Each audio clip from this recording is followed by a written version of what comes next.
El Paso County in central Colorado, northwestern Winslow County in southeastern Colorado until 7 p.m.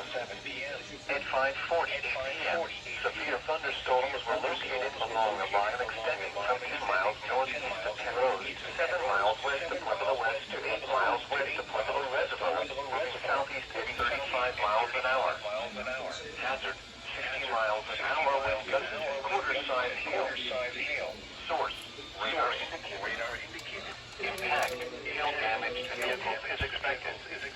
Expect wind damage to roofs, sidings, and trees.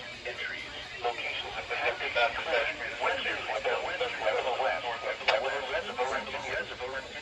For your protection, share your room on the lowest floor of a building. Parental